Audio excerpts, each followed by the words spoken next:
Namaste to all, and a very welcome to everyone joining us virtually from the globe, across the globe. I am Raghavamma, Assistant Professor at NBKR Institute of Science and Technology, Vijayanagar, affiliated to JNTA. I am honored to be a part of the youth panel for today's session from India. On behalf of the SDTC, on the behalf of the SDG panel and the entire UHV family, it is my pleasure to welcome our distinguished delegates, esteemed panelists, respected guests, and all participants to the 10th International Conference on Human Values in Higher Education 2025. As we continue from yesterday's thoughtful deliberations on SWOT analysis of the current state of SDGs and youth participation, we move forward together with renewed clarity and purpose. Welcome back to day 2, and thank you for being part of this continuing dialogue. After understanding the current realities of youth yesterday, today we shift our focus toward possibilities and purpose. This session invites us to envision youth empowerment that addresses challenges at the root through a holistic and value-driven approach. Grounded in universal human values, we will explore how education can nurture responsibility, empathy, and sense of meaning. Perspectives from academia, policy, youth, and social service are all essential here. Today is about building a shared vision for the future we want to create. Let us remain engaged, inspired, and connected as we make this session truly meaningful. Right now, it's my honor and privilege to introduce today's moderator.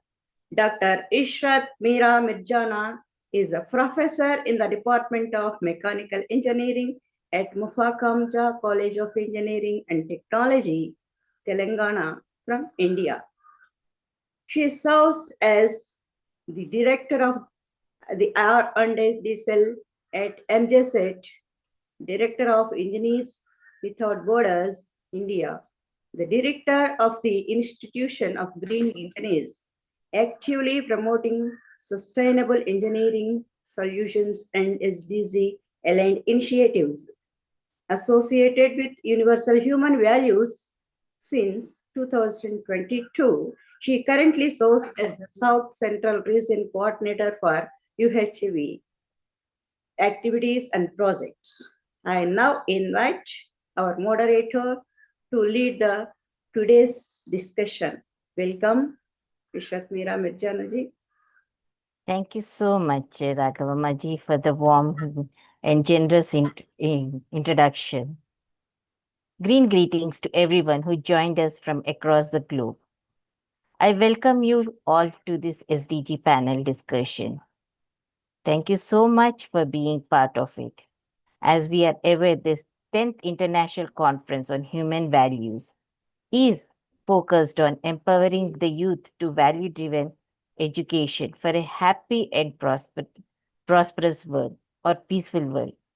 So this conference is rooted in a shared aspiration to empower youth through value-driven education for a happy and peaceful world, guided by universal human values. The day 1 theme was SWOT analysis of today's youth to address SDGs. Day 1, we had a panel discussion, and the panel discussion can be summarized as with respect to authenticity and boldness. Today's youth are real, raw, and unafraid to show their true selves, leading with honesty, transparency, and conscious choices for a sustainable future. Trust, care, and cooperation. They prioritize belonging, empathy, collaboration over competition, using technology for social upliftment rather than mere convenience. Action oriented empathy. Youth turn empathy into action through grassroots initiatives like volunteering, awareness drives, and creative campaigns. With while platforms like YouTube spread information, young people need to move from superficial trends to knowledge rooted in values, moral clarity, and depth. With respect to guidance and mentorship, if proper direction is provided, exposure and mentorship, youth can channel that potential into responsible, meaningful societal contributions. And for the purpose driven education, learning should integrate values, skills, and sensitivity, focusing on understanding and impact rather than certificates or superficial achievements. And with respect to it, the institute should prioritize measurable local level impact, nurturing change makers who influence communities beyond campuses, platforms for the youth voice, providing avenues to express ideas, act empowers young people to become agents of lasting and meaningful agents of lasting societal change. True sustainability connects success with inner well being, balance, and purpose, requiring reflective learning and conscious practice. And with respect to positivity and inclusivity, they fuel the resilience, innovation, and leadership, ensuring change is sustainable, transformative, and participatory. These were the summary of the day one panelists who have joined us on day one. Coming to the day two theme, which is a vision for empowering youth to address SDGs at the root through a holistic value approach. The purpose of the panel discussion is to shift the focus from short term problem centric solutions to addressing the deeper root causes of unsustainability, such as unchecked consumerism, fragmented thinking, and lack of understanding. The theme aims to explore how empowering youth with holistic value based education can cultivate clarity, responsibility, and compassion, enabling them to align personal well being with societal and environmental harmony. By integrating values with knowledge, skills, and action, the discussion seeks to inspire youth to become conscious, consistent, and self motivated contributors to sustainable development, making the SDGs a natural way of living rather than an externally imposed agenda. To take this discussion forward, I take the privilege to introduce our distinguished panel of experts who have joined, who bring diverse perspectives from policy, education, and youth engagement. And each of our panelists have been working at the different levels of the system. So let's start with our introduction of our panelist. Our first panelist whom I would like to introduce is from UAE. Welcome, Professor Ponselvan, sir. Nice to see you, Thank sir. you for it. Thank Yeah. It's my privilege to introduce you, sir, as you are a distinguished academic leader with over 27 years of experience in engineering education, research, and institutional development in UAE higher education sector. You are a senior fellow of Higher Education Academy UK and a fellow of Curtin Academies Australia. And your expertise spans machine design, optimization, and advanced manufacturing, which are my own fields also, sir, being a mechanical engineer. So I think we can work together for the renewable and sustainable projects also. That's very nice to get in touch with you because as a founding academic member of leading universities in Dubai, you have played a pivotal role in shaping engineering programs, accreditation, industry collaboration, and student success. So your contributions have been widely recognized through numerous prestigious national and international awards for excellence in teaching, research, sustainability, and academic leadership. We look forward for your UHV content spread also, sir. Thank you so much for being with us. Thank you. Thank you for introducing. Thank you. Now, moving from a senior panelist to a, I'll say young entrepreneur or young employer, Lakshya Mittal. Welcome, Lakshya Mittal. Thank you, ma'am. Yeah. Lakshya Mittal is currently a software developer in .NET and Angular at Silo Technology Private Limited and is developing and maintaining web-based and enterprise applications. So he has, alongside his professional role, he is an active member of AKGEC Value Education Cell since 2020 and contributing to initiatives promoting ethics, values, and holistic development. It's nice to see you. So we look forward as an outcome of your technology plus UHV contribution, some apps and some technology content development that will help us in spreading this content much more to our participants across the globe. Thank you so much for joining Thank you, us. ma'am. Sure. Our next panelist is Dr. Gopal Babuji. Welcome, Dr. Gopal Babuji. Thank you, ma'am. Gopal Babuji is having over 18 years of experience, but rather than I say experience, he has vast exposure about the holistic development, value education, and sustainable technology, which is the need of the hour. So he is a professor working in Ajay Kumar Garg Engineering College, Ghaziabad. He is a member of AICT's Universal Human Values Committee and contributes a lot for the value education. That's how he is being awarded for an outstanding contribution to the national development and has tremendously contributed to UHV projects. It's an honor, sir, to have you on this platform. Thank you so much, sir. Now, from a senior mentor to his student, Vaishnavi Mishra. Welcome, Vaishnavi. Thank you, ma'am. Yeah. Vaishnavi is a civil engineer, and as she has realized through UHV, when she has pursued, and as a member of Value Education Cell, she has seen that the importance that not just that you get into be an employer, but being a part of civil services, she can bring in change at the administrative level. We are glad that you are preparing for the government examinations and you want to bring the reformation through the policy. Thank you so much for joining us. Now, our next panelist, Rupali Shekhawat ji. Welcome, Rupali ji. Thank you, ma'am. Yeah. When we talk about the change which we want, law or the legal is a very important aspect.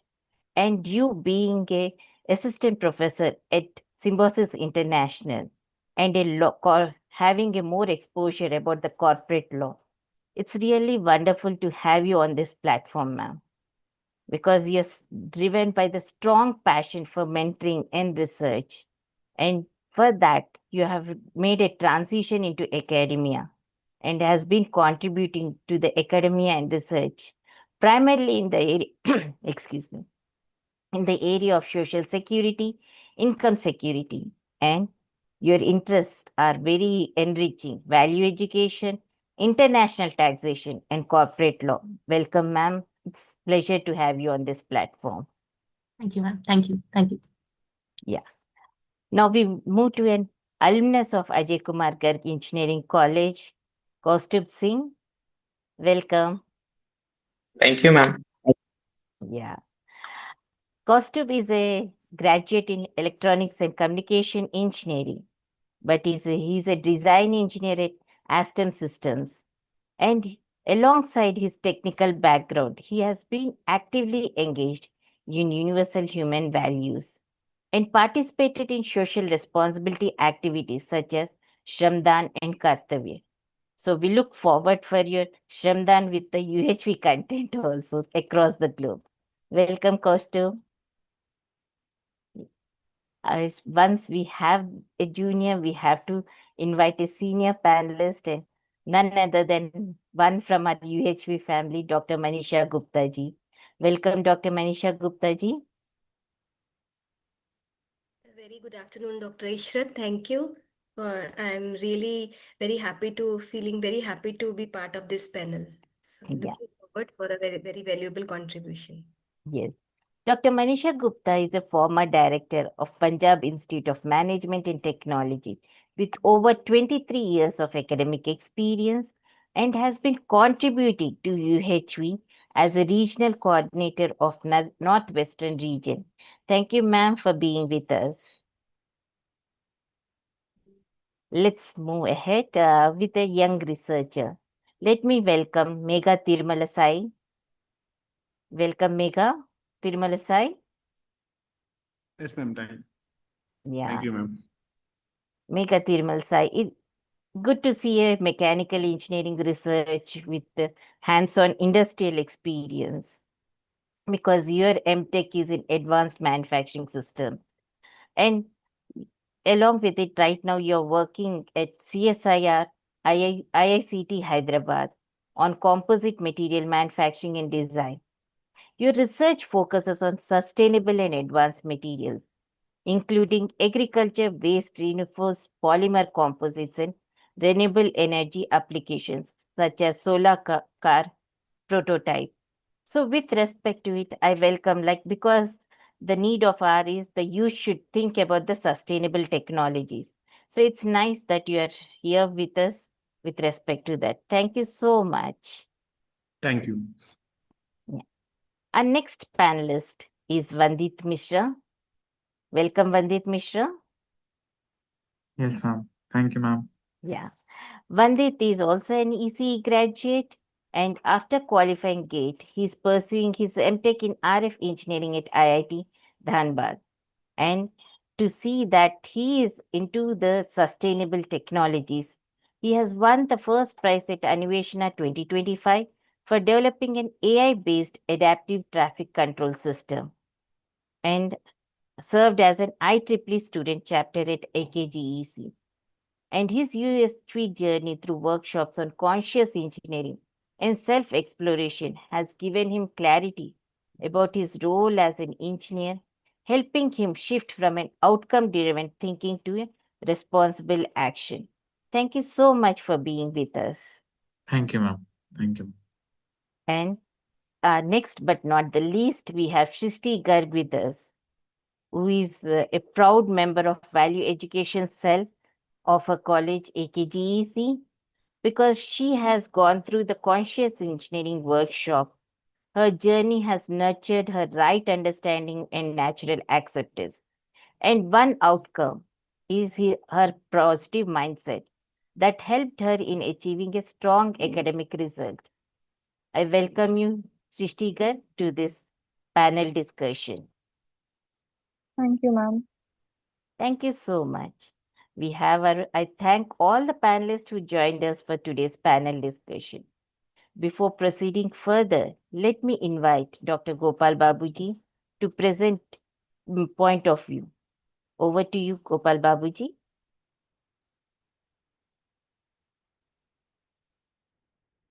Dr. Ishrat Mishraji, for inviting me to put UHV point of view. Let me share my slides.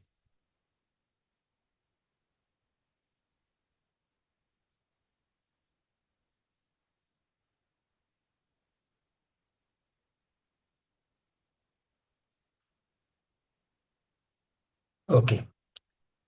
So today we are going to discuss vision from UHV point of view. So let's have a brief recap of the last day, what we discussed during the last day one. As many of us have joined first time, so it is my duty to recap the last day discussion. So last day we discussed about the sustainability. We discussed that nature is self-sustainable. Only human being is not living sustainably. So if we see material, plants, animal, forests, the planet, the galaxy, the whole nature is self-sustainable. The only human being wants sustainability, and human is living unsustainably. Now the basic question is that we discussed, sustainability of what? So yesterday we discussed that we want sustainability of our basic aspirations, happiness and prosperity. So it is what we are looking every time, every moment. We are looking for our happiness and prosperity. So basically, fundamentally, we want sustainability of happiness and prosperity. Then we discussed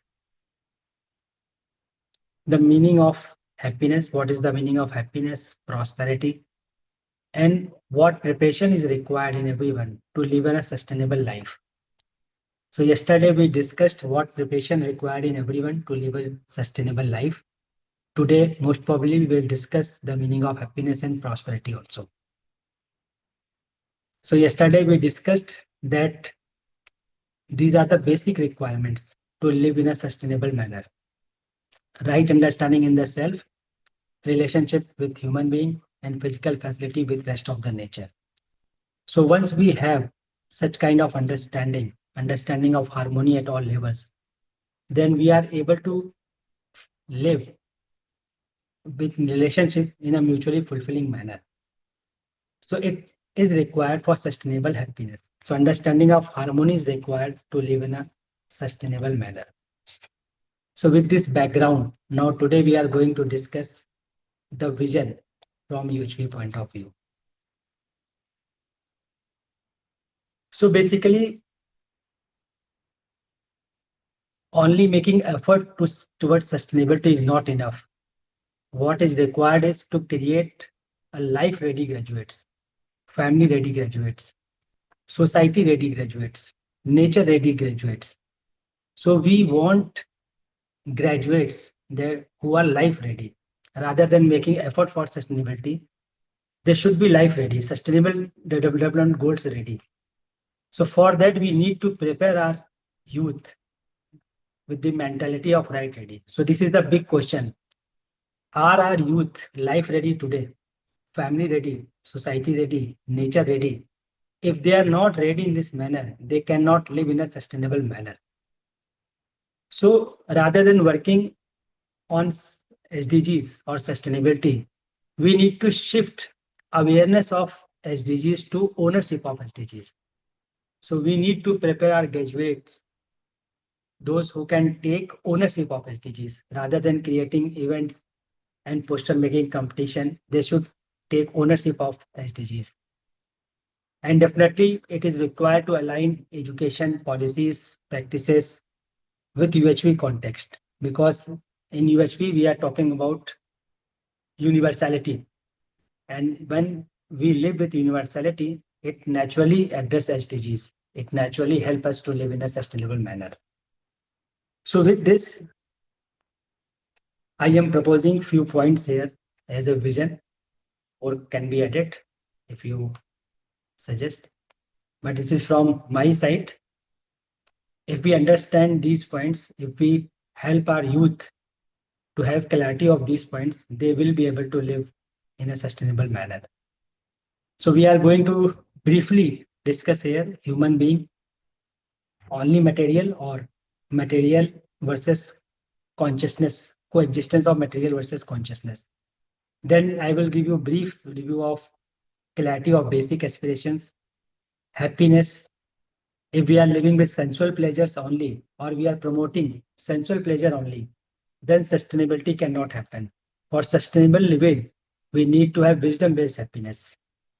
Then I will briefly put development focus. Where is the focus today? It is material only, or it is holistic development. Then I will talk over nature-human relationship, whether it should be exploitative or coexistential for sustainability. Then I will give brief review of social order, competitive individualism versus cooperative living.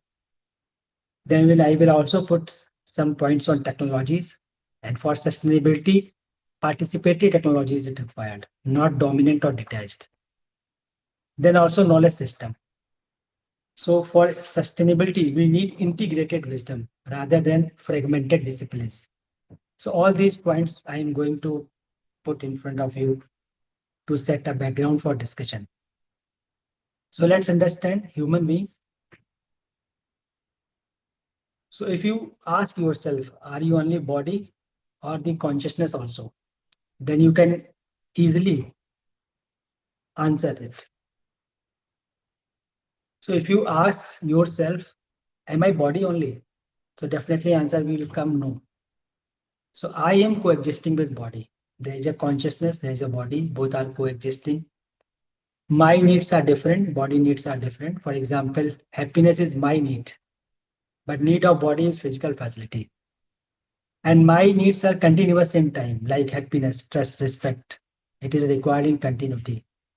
But physical facility like food, clothes, shelter, these are required time to time, not in continuity. We can quantify physical facility required for body, but at the level of self consciousness, there is a need of qualitative feelings like trust, respect, affection, etc. And my needs can be fulfilled through right understanding and right feeling, but body needs can be fulfilled through physical-chemical things. So this clarity is required for sustainability. If I don't have clarity of the needs, so for example, I need respect, but I am trying to get respect through physical facility. So I will shift towards accumulating more and more physical facility, and that will lead to unsustainability. So clarity of need comes from the clarity of human beings. And clarity of need is a important point if we are going to talk about sustainability. So when we are clear what we are as a human being, then we can be clear of our needs. So clarity of needs, clarity of consciousness and body leads to SDG 3, 5, 10, 12, and 16, directly or indirectly. So these are natural outcome of our understanding. Next is happiness. So we can also see what kind of happiness is required to live sustainably. If I am looking happiness from sensual pleasure only, so whatever we get from sensual pleasure is very temporary in time. And to make it continue, we start exploiting nature and it violates SDGs. So it is required to have clarity of wisdom-based happiness. So wisdom-based happiness comes from the understanding of harmony at the level of human being, family, society, nature. So once we have such kind of understanding, we live with feeling of relationship with human being and rest of nature. And sustainability means our relationships are sustainable, our interaction with nature are sustainable. And this sustainable interaction with human being and rest of nature comes from the understanding that is wisdom-based happiness. So if we are helping our youth to live with wisdom-based happiness, they will be ready to live in a sustainable manner. And this clarity leads to SDG 3, 4, 12, and 16 directly and indirectly. Similarly, we can see prosperity. So what we are doing in today's education system, we are preparing youth to earn more and more rather than to have clarity of the needs, clarity of the feeling of prosperity. So prosperity is feeling of having more than required physical facility. If our youth are not clear how much is required to live their life, they will start exploiting nature and human being both unknowingly. So clarity of prosperity is required. Understanding of need is required. So if we help our youth with this wisdom, then SDG 1, 8, 10, 12 are achieved naturally. Similarly, development. If our development is focused only on material, growth is being measured in terms of quantity, numbers, then it is difficult to live in a sustainable manner. So holistic development is required rather than only development. So once holistic development is done in our youth, they live with mutual happiness and mutual prosperity. So holistic development means now students, youth are able to see relationship with everyone. They are able to understand their need and mutual interaction with rest of nature. If such kind of youth are coming, it is an outcome of holistic development. So there is need to work on holistic development rather than only on materialistic development.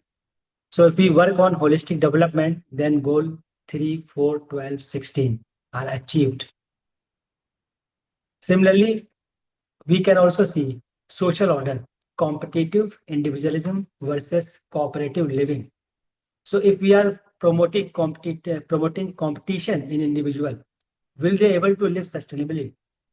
For sustainable living, we need cooperation, we need mutual interaction, we need mutual growth. So such kind of education is required that can promote cooperative living rather than competitive living. This understanding lead to SDGs 4, 8, 10, 11, 16 naturally.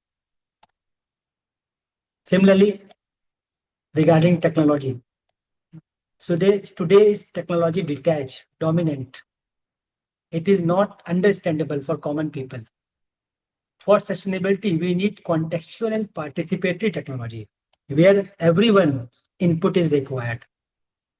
So if we work on contextual and participatory technology, it leads to SDG 4, 9, 11, 12, 13, 16, directly or indirectly, naturally. And in the same manner, knowledge system. Students are going through various branches, various streams, but they are studying their streams in fragmented manner. But for sustainability, we need to have an integrated wisdom. So a student who is studying chemistry, he should be aware where I need to place this knowledge. A student who is studying physics, he should be aware where should I need to place this learning. So an integrated wisdom is required. Then we can live in an integrated manner. If fragmentary wisdom is going through in students, then it will be difficult to live in a sustainable manner. And lastly, there is a need to shift focus from symptom solving to root cause. So what we are doing today, we are training our students to solve the symptom rather than analyzing the root cause of the problem. So for example, poverty. Poverty is a symptom. The root cause is people are not having feeling of prosperity. So because they are not clear about their need, they are exploiting others also, and they are not feeling fulfilled within themselves. So such kind of analysis is required. So we need to shift our focus from symptom solving to root cause. So there is a need to change worldview. So this poverty, pollution, inequality is an outcome of worldview of unlimited growth and consumerism. So we need to help the students to have a holistic worldview. So this change in worldview is required to live in a sustainable manner. So if we work on worldview, so most of the SDGs will be addressed naturally. So worldview reflect in our behavior, worldview reflect in our action. Worldview leads to sustainability naturally. So by working on these visions, our students can be a natural torch bearer to achieve SDGs. So rather than making effort, they will be living sustainably. So thank you very much. This is all from my side. So this is vision. So if we implement such kind of vision, it will naturally address to SDGs. So SDGs are natural outcome of sustainable living. Sustainable living is natural outcome of holistic worldview. So if we work on right kind of worldview, then SDGs can be fulfilled fastly, naturally. Thank you very much. Yep. Thank you, Gopal Babuji, that you have enlightened us that if we have value-driven youth who take the ownership of SDGs, then we'll be able to achieve the SDGs. And for that, when the focus of shift from symptom solving to the root cause should be done. And for this, You have nicely presented what could be the proposed strategic steps. Thank you so much for enlightening us with the vision for empowering youth to address SDGs at the root through a holistic value approach. Thank you so much. So, with this understanding about the holistic value approach, let us start our panel discussion. But before we start with the panel discussion, there are few points which I would like to put across so that we'll have our panel discussion in a much more interactive way. I request all the panelists to keep their responses concise, around 3 minutes each. Everyone is encouraged to share their perspectives on vision for empowering youth to holistic value approach, keeping the focus on their role in realizing the SDGs at the root level. To ensure balanced participation, a gentle alarm will ring at the 3 minutes mark as a time reminder. Let us keep this space open, reflective, and collaborative, more like a dialogue of shared insights rather than a formal debate. We also request all our panelists to keep their video on throughout the session as it helps create a more connected and engaging discussion. With this understanding, let us begin our today's discussion. Today's discussion is about vision for empowering youth to address SDGs at the root through a holistic value-driven approach. So now the root cause for thinking is shifting from symptoms to a real understanding. So to understand this, I would like to put across this question to Megha Tirumalasai, that why is it important for youth to understand the root causes, mindsets, consumption, relationships behind SDGs problems? Can I have your viewpoint? Megha Tirumalasai? Hello, may I audible? Yes.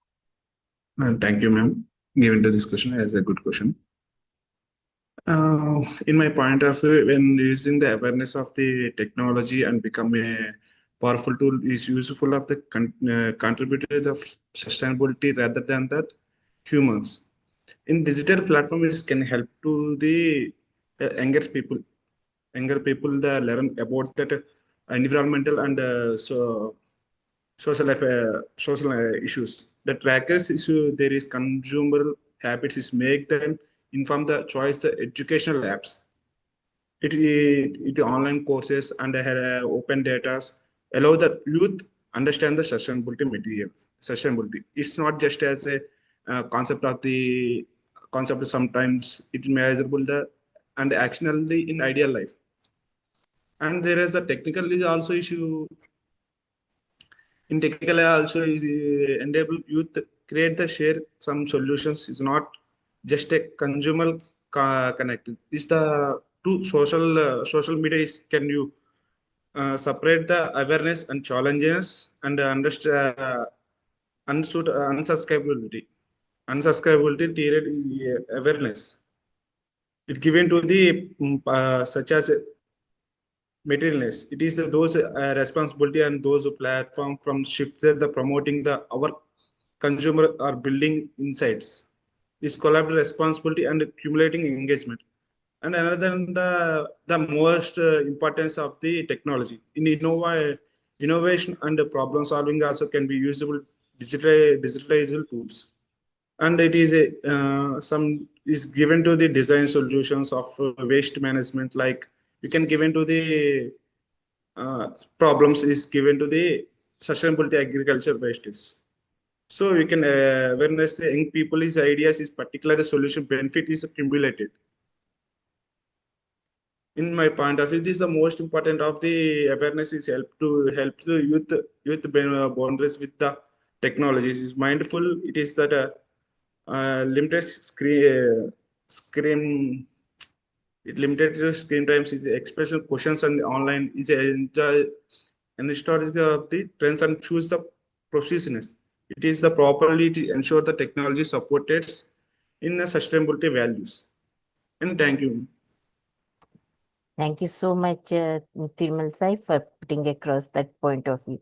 saying that the youth have to understand the root causes behind SDG problems, like the mindset consumption patterns, use of digital technology, and it's Hmm. because sustainable solutions arise from the right understanding, not just from the external actions. Amen. Thank you so much for putting across that point of view. I would like to Thank put you, ma'am. across the same question to Pon Selvan sir. So, Pon Selvan sir, what do you think is important for the youth to understand the root causes behind SDG problems? Yes. Thank you for the question. Let me first introduce myself. I come from Curtin University, Dubai campus, which is a branch campus of Curtin University, Australia. We have campuses in Malaysia, Singapore, Mauritius, Sri Lanka, and Dubai. All these locations, we offer the same degree what is offered in Australia. We are one of the top 1% universities in the world, number 2 in the world for minerals, mining engineering, top 50 for chemical engineering, top 50 for petroleum engineering. We are the largest university in the Western Australia, and in Dubai also we are a 5-star university according to Knowledge and Human Development Authority, KHDA. Okay, coming to this question, we are in the end of 2025. We have less than 5 years left to achieve the United Nations Sustainable Development Goals. The most important problem the humanity facing today is climate change. Climate change is accelerating. 2023 was the hottest year. 2024 broke that record. 2024 became the hottest year.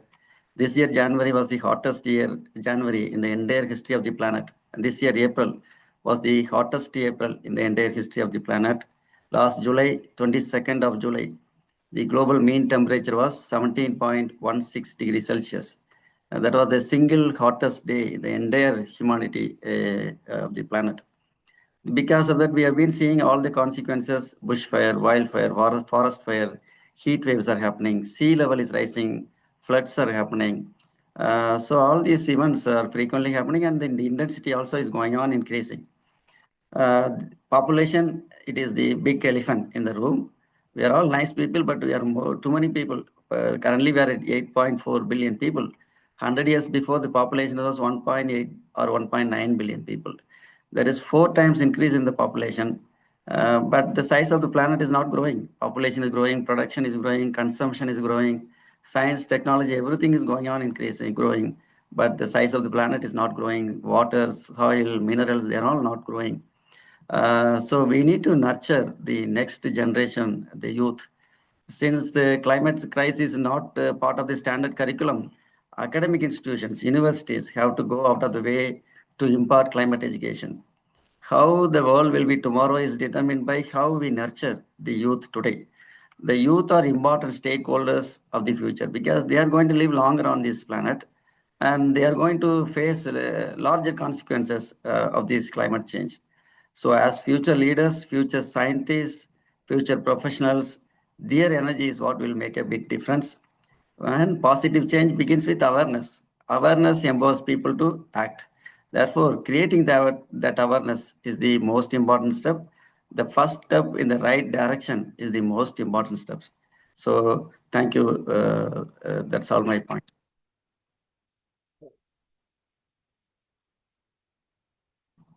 Thank you so much, Pon Selvan sir. As you have reflected an important SDG problem, that is the climate action. And for this, awareness should be there to act. And there should be a clarity. The unsustainable consumption, which is driven by confusion between need and greed, should be clarified. And the true understanding of prosperity should be there, not like have an endless accumulation. With this understanding, youth have to automatically change their lifestyles so that the SDGs can be achieved. That's a nice way of presentation, sir. Thank you so much. Now, moving forward, I would like to hear from Rupali ji about how can understanding needs versus wants help youth live more sustainably. Thank you, ma'am, for this question. I think this is at the core of the entire problem because there is a very thin line between need and want. And most of the time, the youth or anyone is not able to understand themselves whether it is something that is required for the survival, sustainability, or whether it is something that is desired because somebody else has it, because it is cool to have it, or because it will improve my own perception about it, whether I want to show it off to someone else or on the social media. So it begins with comparison, and it has no end.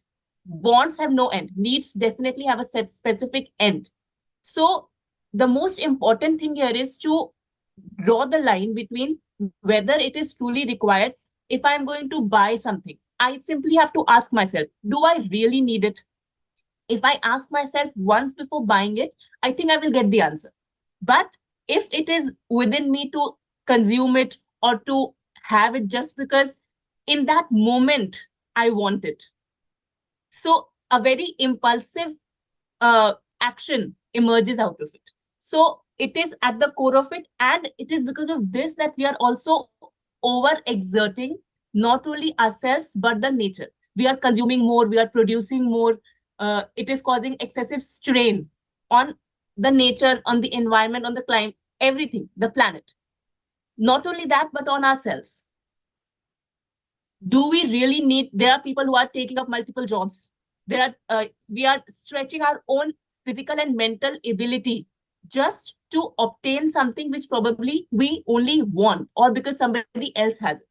So the idea here is to really understand this is what I need, and need is always internal. This is required. Want is always external. That want is generally driven from an outside influence, because maybe somebody else has it, because, or maybe you like it upon someone else. So the idea is you have to look internal. You have to always be inward looking. First of all, it starts by being inward looking. You ask yourself whether it is something that I truly need or whether it is something that I only want.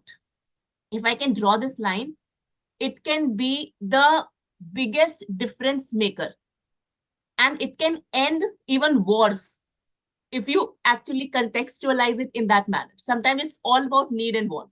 So it can be as simple as buying something, and it can be as simple as big as stopping a war. So it all begins and it all ends at this debate between need and wants. So thank you. Thank you so much. You have given a very perspective, like need is internal and want is external. That shows that the needs are limited and definite, while wants are unlimited, driven by assumptions, comparisons, and social pressure. So when the youth have this confusion, it leads to an excessive consumption, resource depletion. Thank you so much for putting across that point. I would like to put across the same question to Lakshmital about how can understanding needs versus wants help youth live more sustainably? Thank you, ma'am. Ma'am, understanding needs versus wants is one of the most powerful way for youth to live more sustainable. In today's world, means youth are considering influenced by advertisements, social medias, and peer pressure. And this create belief that happiness comes from owning more, means better mobile phones, branded clothes, luxury lifestyles, or means however, the confusion needs and wants is major reason behind the environmental degradation and waste generation and personal stress. Because needs are limited and essentials, but they include food, clothing, shelters, education, health, and meaningful relationships. Once these are fulfilled, a person can live comfortably and happily. Wants, on the other hand, are unlimited. They are driven by comparison and temporary excitement. No matter how wants are fulfilled, new wants keep arising, creating dissatisfactions. So when youth clearly understand the difference, their lifestyle automatically become more sustainable. They start consuming only what is necessary, which reduce overuse of natural resources, lower wastage, and minimize pollution. This directly support environmental sustainability and responsible consumption, which are key goals of SDGs. The understanding also bring mental and emotional sustainability. Running behind unlimited wants create pressure, financial burdens, and constant comparison. Living according to needs brings simplicity, contentment, and peace of mind. Youth feel less stressed and more confident because their happiness no longer depend on external possessions. Morality, clarity of needs versus want develop responsibility. In conclusion, I want to only say understanding needs versus wants help live sustainable not through force of or sacrifice, but through right understanding. When youth live by needs, sustainability become a natural way of life, beneficially for the individual, society, and the planet. Thank you. Yeah, very well said. When we understand the needs versus wants with a inner clarity about what exactly is the requirement. So it will be a sustainable living rather than a forced sacrifice living. Thank you so much for putting across that point. I would like to invite Gopal Babuji about what is his viewpoint about how can understanding need versus wants help youth live more sustainably. Yes. So it is a good question, Ishwaratji, and Lakshmi Mittal and Rupaliji responded very well. So I can remember a quote by Mahatma Gandhi that this earth is enough for everyone's need, but it is not enough for a single person's greed. So if there is a greed in our society, then it is difficult to live sustainably. So if you see the overexploitation, violence, war, as Rupaliji said, all emerge from this greed.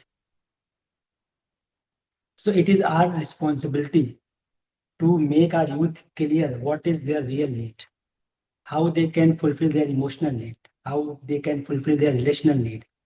So once they are able to fulfill their need through right understanding, through wisdom, then the sustainable living will be a natural outcome of that understanding. So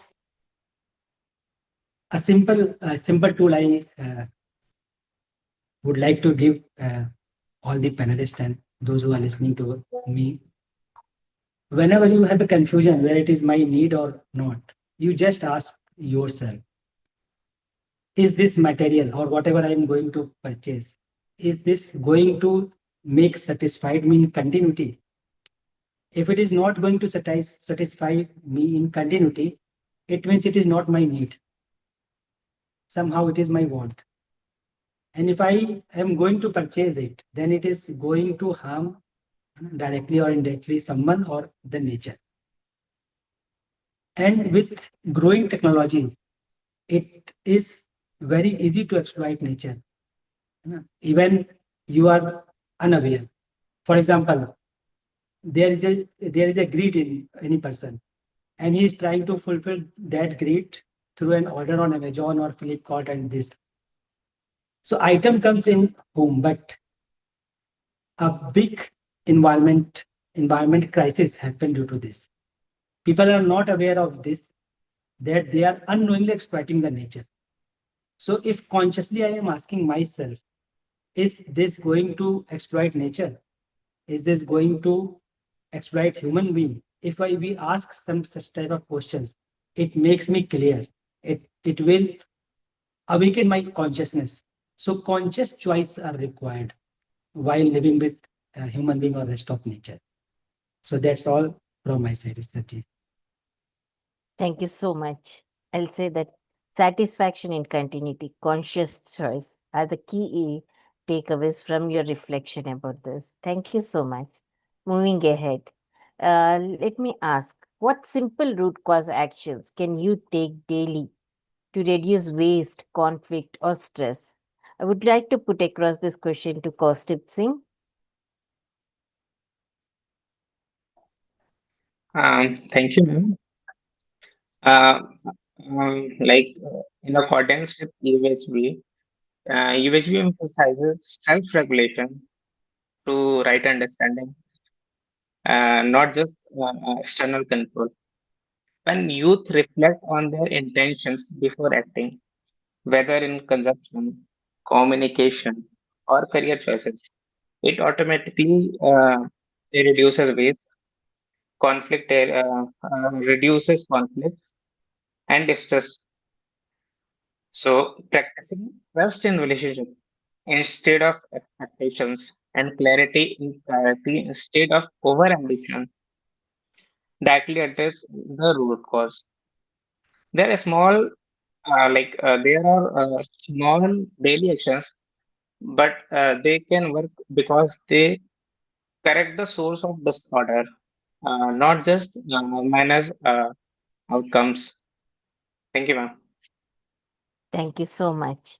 So, as you said, trust in relationship and relationship with oneself, nature, and all can definitely help us in understanding how we can reduce the waste and conflict or stress. Thank you so much.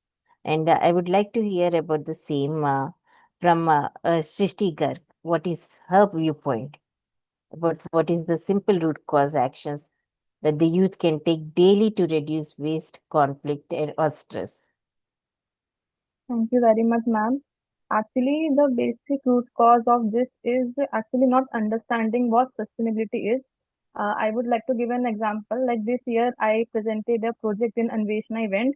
My idea was completely based on sustainability because there are enough resources in nature to feed all of us, but still we face lack of water for irrigation.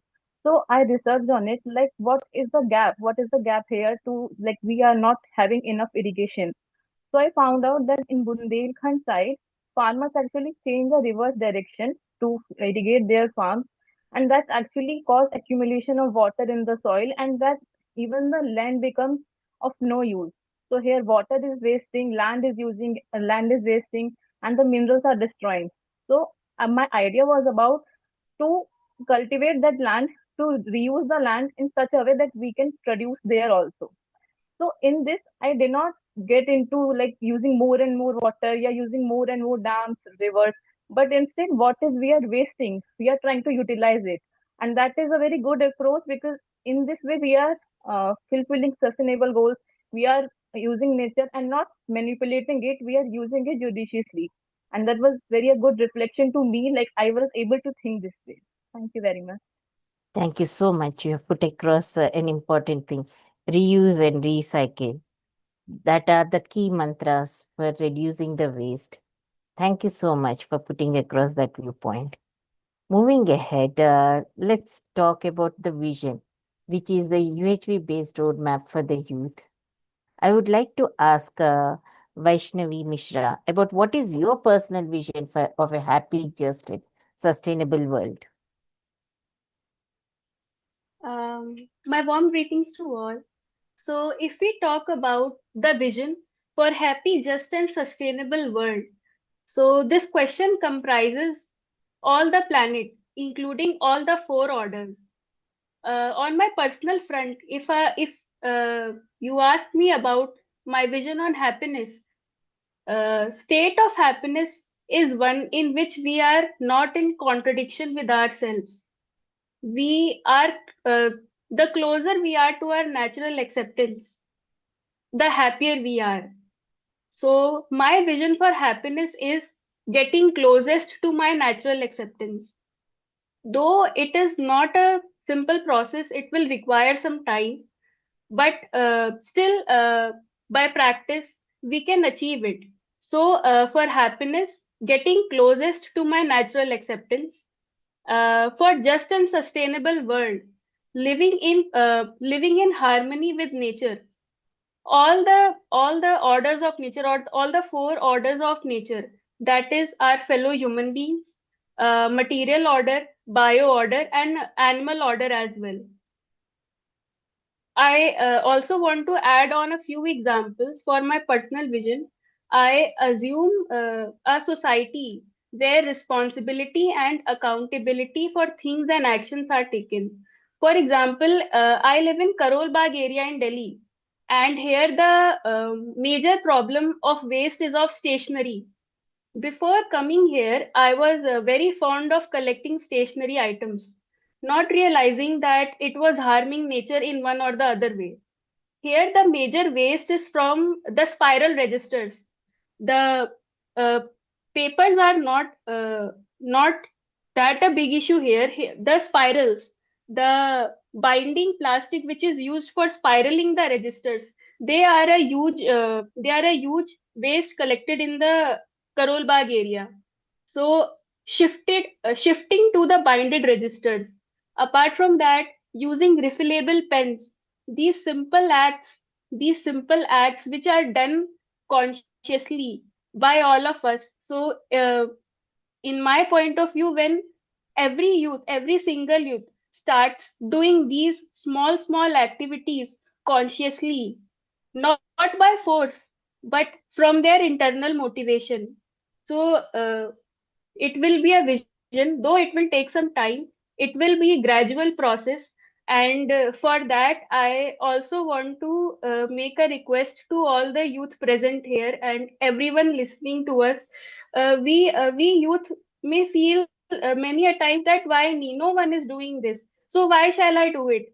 But we must always remember that oceans are built from minute droplets of water, so we can also be that droplet contributing to building that ocean. So that was my answer. Thank you.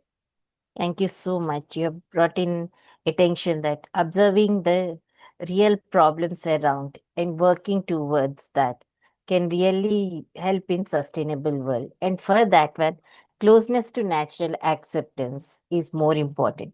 Thank you so much for putting across that point, Vaishnavi. I would like to hear the personal vision of Vandit Mishra about happy, just, and sustainable world. Welcome, Vandit Mishra. Thank you, ma'am. Namaste to all. Namaste to Gopal Abu sir, all the dignitaries, all the panelists, all my fellow mates, Vaishnavi, Kaustubh, and all of you present here. As the ma'am asked regarding about what personal vision I saw in happy and a sustainable world. So as Gopal Abu just recalled us regarding three factors, there were right understanding, relationship, and physical facility. Right understanding in relationship leading to mutual happiness, and right understanding in physical facility leading to mutual prosperity. So, in my vision, or in a very simple vision, in accordance to human values that I gone through the material, I found that with right understanding, this youth can lead to mutual happiness and mutual prosperity, leading from terrorism, anxiety, poverty, depressions to happiness, collaboration, working together, leading to a successful and a sustainable world where we can fight with global warming, pollution, and also fight with various other evil activities and bring back to a normal human being nature that we can live together happily. Only, as Gopal sir said, the three factors: right understanding in relationship and right understanding in physical facility. And for doing this, we will be able to differentiate our needs as well as our wants. And our needs will differently give equal opportunities to all of us present here. So, youth with equal opportunities are always the one who can bring the change. I have written a quote which says, if you want to run, run in collaboration. Run with all the youth. And surely all of us that are present are has the potential to bring that change. Thank you. Thank you. So, as you have given a one-liner, I can sum up your thing is collective well-being will be the key factor for Yes, sustainable ma'am. world. Yes, ma'am. Thank Yes, you ma'am. so much for putting across that point. I would like to hear from a law point of view, how will be your personal vision for a happy, just, and sustainable world? Over to you, ma'am, Rupali ma'am. Thank you again for asking me, ma'am. Happy, just world, ma'am. My idea, first of all, would begin with regard and respect for each and every life. It's not only the influential or the rich that matters. Each and every life is important and is to be valued and preserved. So it begins by taking steps internally, like as individuals, we should all be respectful and towards everyone. And as the government at the higher, the state level also, the policies and everything should be directed at everyone. So this is the first point that I would like to make. The second, it relates with what one of the panelists said regarding acceptance. And my idea takes it slightly to the other way of peace. So peace is very important internally and externally. In the world, we talk about world peace, etc. But it begins from peace internally. You should be able to accept who you are and be satisfied. And with what you have, ambition is not a wrong thing, but it should not be at the cost of anyone else. So contentment and peace with what you have, ability to take constructive criticism and to improve yourself, to grow. So peace is the second most important thing. And the third thing is regarding security. Security is in various forms, such as the physical security that we have. Nobody should harm another person. So that is a very important idea. Second is security regarding income. That is happens to be an area that I work, income security. So income wise, physical security, then emotional security, emotional richness. If we are all emotionally sensitive towards the other person or towards the needs or requirements or even the weaknesses or flaws of another person, it it it prevents us from a situation called emotional poverty, which has nothing to do with SDG 1, but it is about the lack of meaningful relationships in your life also, starting with yourself. So that is a state where there is just a rat race. Nobody knows where they are headed. We're just running endlessly, blindly. So these are the three little areas that that I would like to highlight: peace, security, and respect for each and every life. That is important in my view. Thank you, ma'am. Thank you. So already you have sum up, so I'll not repeat the points once again. Thank you so much for putting across the viewpoint. Now we'd like to invite Manisha ji to put across her point, like how can youth shift from competing with each other to supporting each other? Over to you, Manisha ji. Yes, thank you, Ishrat for giving me the chance to speak. Yes, if I can see at present, we can see that our education system is such that is promoting the perspective of competition. So when education will ensure, instead of competing with each other, instead of working for competition, working for excellence, how I can be excellent in my area, in my field, or how can I be excellent in terms of understanding the harmony within my own self, in the family, in the society, in the nature. When I'll be working for excellence, then actually my perspective would be to support others. Not because when I'll be working for improving myself, working for improve understanding and living in the harmony, then I'll take support from others also, take help from others also, and give help to others also. I will help them to come to my level, and I will not move ahead of others, try to move ahead of others, because if I am trying to understand my harmony, then I'll see that whenever I'm competing with others, I am uncomfortable within myself. And when I'm supporting others, taking help from others, complementing others, being collaborative with others, then I am very comfortable and I can think of ideas where we can, work for the well-being of all. So there is a need to have this clarity in our youth that excellence or competition, which is in which they are more comfortable, in which they are which is more sustainable. So that way the big responsibility is upon our educators. So we must have in our institutions such programs that can promote excellence instead of competition. And because when we work for excellence, then we will, work for collaboration with each other, we'll work for complementarity with each other.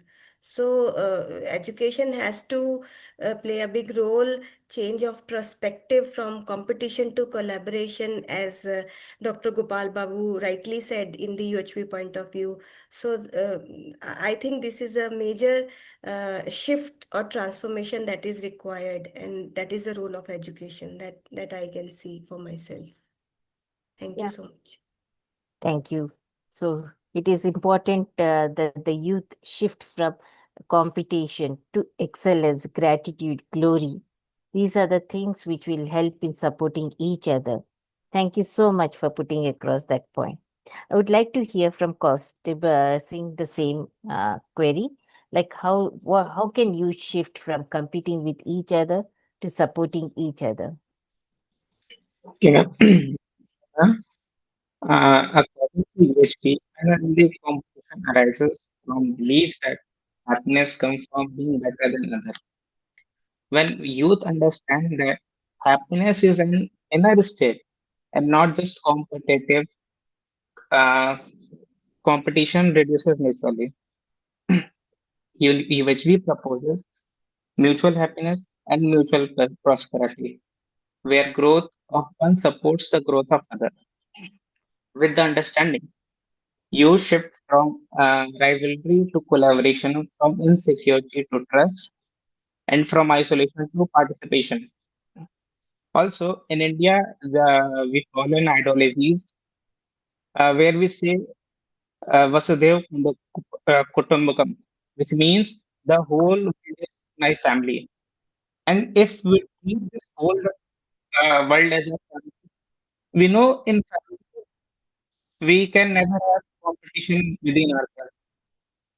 So, just following this ideology in real world, uh, there will be no competition within us if we think all the people of this world are like family to us.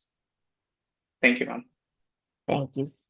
As you brought in the Vasudeva Kutumbakam, for that one, the basic aspiration should be the mutual happiness and mutual prosperity. So that mutual word itself supports that everybody should support each other. Thank you so much for bringing us to this important point. Now, moving ahead, I would like to hear from Ponselvanji about what does a harmonious life mean to you?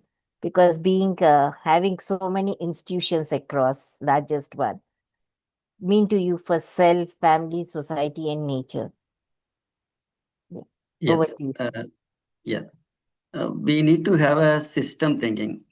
We can no longer address SDGs in isolation. The climate agenda, the biodiversity crisis, water pollution, air pollution, soil, all of these must be addressed as a whole. We cannot address anything without addressing the nature. A harmonious life, in my view, is about living in balance with the foundations that sustain all life. The foundation is soil health, because other things are visible. Ice is melting somewhere, heat waves are happening, floods are happening, they're all visible. But the damage we have caused to the soil is the maximum, and it is the most dangerous.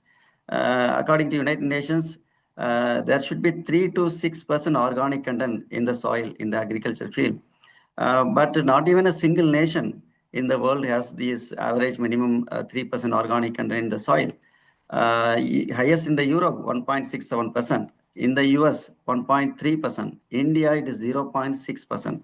Africa, 0.3%. So almost desertification. soil erosion is happening, sea level is rising, and we are losing land. Therefore, the land available, and we are converting agricultural land into residential buildings, universities, colleges. The land available for food production is reducing. Some studies shows that in 2045, we will be producing 40% less food. So, and the food that we are producing is also not good quality, healthy, organic food. In California, in studies shows that if we ate one orange in California in 1920s, today we need to eat 8 oranges to get the same nourishment value. So the soil degradation is the most important problem. For the self, a harmonious life begins with awareness that healthy soil means healthy food and healthy people. So caring for soil by valuing natural foods, reducing waste, and supporting sustainable agriculture nurtures physical well-being, mental clarity, and sense of responsibility. For the family, at the family level, harmony means instilling respect to the land and the resources, teaching children that soil is not dirt, but this is the living capital. Families that support soil-friendly practices such as reducing food waste, choosing sustainably produced food, contribute directly to many SDGs. So this is very important that if we address soil, almost all the SDGs are indirectly or directly addressed. For the society, a harmonious society protects its soils as a shared heritage. Productive soils support livelihoods, food security, social stability, and for the nature, harmonies with nature is impossible without healthy soils because more than 95% of the life thrive on the soil. 2/3 of the species live in the soil. More than 54% of our human beings still work in the soil, our farmers. So it's very important if we address soil, then everything is addressed. Soil stores carbon. It's a very significant carbon sinks. Soil is the largest water source on the planet. And if soil is rich, trees, plants will grow. Therefore, air pollution is fixed. If soil is rich, food production will happen locally. No need to import, export food. Therefore, we can avoid energy and avoiding chemical preservatives. We get a healthy organic food. So this is the legacy. This is not a property. We need to save our soil to keep our biodiversity alive. We need to save our soil. So finally, a harmonious life is one where individuals, families, and societies recognize soil as the silent connector between humanity and the nature. Thank you. Thank you.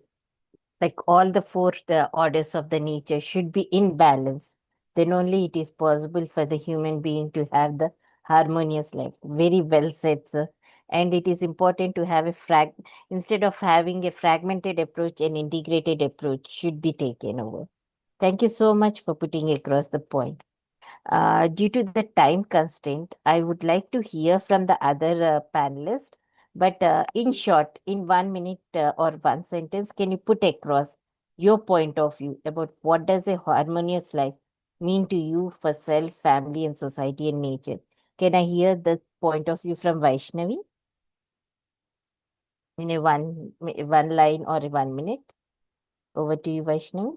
Ma'am, in a single line, if I want to put forward my idea of harmonious life for self, family, society, and nature, then, ma'am, a harmonious life will be very well resonated with the idea of accountable consumption of resources and understanding our interconnectedness with each and every one of us, even with the material world as well, not only with the human world, uh, including the bio and the animal order, because as UHV proposal puts forward uh, among us the concept of natural acceptance. What is naturally acceptable to me is also naturally acceptable to anyone who is sitting at the current moment, maybe in South Africa. So we all are essentially same, essentially equal. Harmonious life will only come if we become a bit more accountable to our actions and try to live in accordance with the natural acceptance of us. So, ma'am, that is I want. Thank you. Thank you so much. Yeah. I would like to hear from Megha Tirmal side. as how can youth make SDGs feel like natural habits, not forced target? Can you give your viewpoint in one sentence?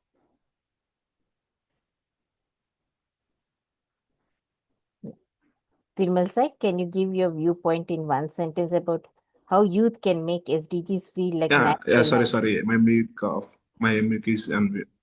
So thank you, ma'am, giving this opportunity for the one more again this question.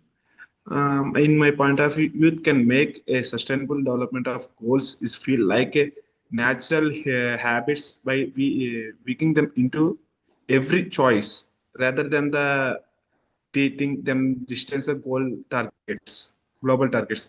When sustainability equal to and responsibility were participated at the personal level, such as reducing waste to using a resourceable, mindful and respectively diverse and supporting local cumulatives. In SDG become a part of daily life. It is turning off through real experience like community services, social informative projects, and prepare that lead invitation help to youth nowadays. It can do media also. It's play a positive role by the normalized value behavior to kilometer responsibility. Thank you. Thank you, ma'am. Yeah. I would like to hear from Lakshya Mittal in one sentence as to what kind of future do you want to co-create with other young people? And the future we all want to create with the young people is the human-centered, value-driven, and sustainable. A future where progress is measured not only by economic growth or by money, but by happiness, trust, justice, and harmony with nature. So, a future where young people are internally strong and emotionally balanced. They are not means in conflict with inner, or in future the youth are not constant stressed by companion competition or fear of failure. Instead, they have the clarity about the purpose and the confidence in their abilities. Education in this future does not only focus on degrees, means on degrees, jobs, competitions, scoring marks, but also on characters, ethics, and self understandings. When individuals are peaceful written, they naturally create peaceful environment around us, and all of around them they will create a peaceful environments. Thank you. Thank you so much. I would like to hear from Shristi also about what kind of future do you want to co-create with the other young people? Thank you Srishti? very much, ma'am. Yeah. Ma'am, for the future, I would like to say that where we can all feel that we are interconnected to each other, because I remember an incident that while working on a project in a team of two, we divided the work that you will do this, I will do this. So when I completed my part, I informed my teacher that ma'am, I have completed this. She reminded me that don't say I have done this. See, we have completed this. Because even if you are doing your part, you are working as a team, you are presenting your team. So in a team, you are participating, you are contributing your part. And that make me realize actually we are connected at each and every moment with the nature too, for the breathe, for the food, for everywhere. And when I'm able to see this interconnectedness, I don't feel someone superior or complete, but it makes me feel grounded and even more responsible that I have to complete my part. And it often relieves stress and makes me feel that okay, I'm only here to complete my part and be responsible for that. So if the future, if we can all feel this interconnectedness, then it would be a very harmonious society for. Thank you, ma'am. Thank you so much, Shristi. Finally, lastly, we would like to hear from Vandit Mishra about what kind of future do you want to co-create with other young people? Thank you, ma'am. I have thank you to Chitrapun Silvan sir for giving us such a factual data in a very crisp voice. I would say that participation in larger order that will take from a family order to a world order, leading to a Sarvabhaum Vyavastha, the universal human order, in which everyone is living in a right understanding, a full human consciousness. That is the most ideal case. And living in human consciousness will ultimately delete or remove all the ill events or all the disasters that are occurring. So, living in a full human consciousness is the ultimate goal.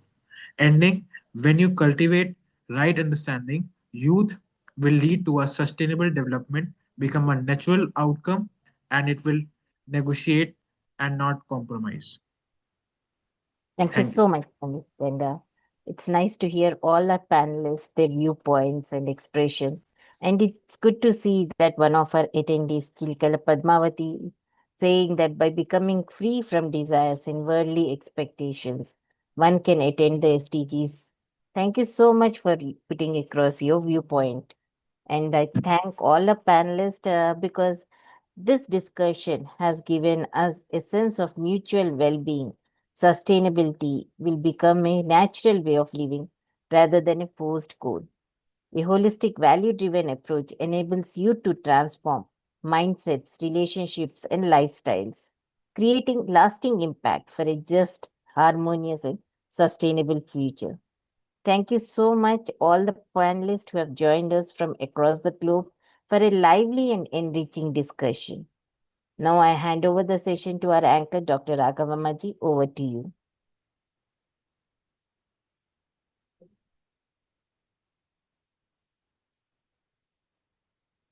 Ma'am, your mic is off, I think. Raghavamaji, can you unmute yourself? Yeah. Thank you so much, Dr. Ishrat Mira Mirjana, for beautifully moderating the session and highlighting the key insights with such a grace. First and foremost, my gratitude to all those who are on the screen and off the screen, energetic youth and enthusiastic panel. On behalf of SDGC team, I extend my heartfelt thanks to all our panelists with gratitude from the UHV perspective. We sincerely acknowledge Dr. Gopal Babu for explaining all SDG goals relevant to today's theme. Next, my sincere gratitude to the rest of our esteemed panelists, along with the Gopal Babu, Dr. Manisha Gupta, Chittirai Ponselvan, Dr. Rupali Shekhawat, Dr. Lakshay Mithal, Megha Tirumala Sai, Srishti Gar, Vandit Mishra, Vaishnavi Mishra, Kasub Singh, and Dr. Shesha Maheshwaramma for their thoughtful, value-based contributions and enriched this session. I thank Banisha Pranjna and Akash Mishra for meticulous timekeeping, technical support, and Dr. Jashmi Radva for documentation.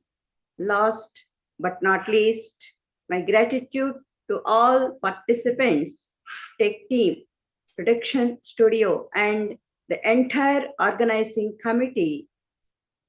Let us carry this spirit forward as we move to tomorrow's theme, a policy blueprint and implementation roadmap for empowering youth to address SDGs at the root, to empower our youth to act with compassion, confidence, and commitment toward a sustainable and harmonious future. Thank you once again to everyone joining us to make this event a great success. Let us continue this journey of learning and transformation together with another panel tomorrow. We warmly invite you to join us again tomorrow at 9:45 a.m. to 11:15 a.m. Right now, sharing session is parallelly going on. We can go ahead. Namaste all. Jai Hind. There are many more parallel sessions that are going on. Please do join us because the timing for the morning shift is from 8 a.m. to 4 p.m. and the evening shift is from 7 a.m. to 1:45 a.m. So please do join us for the day 3 also. Thank you so much. Thank you all who are watching.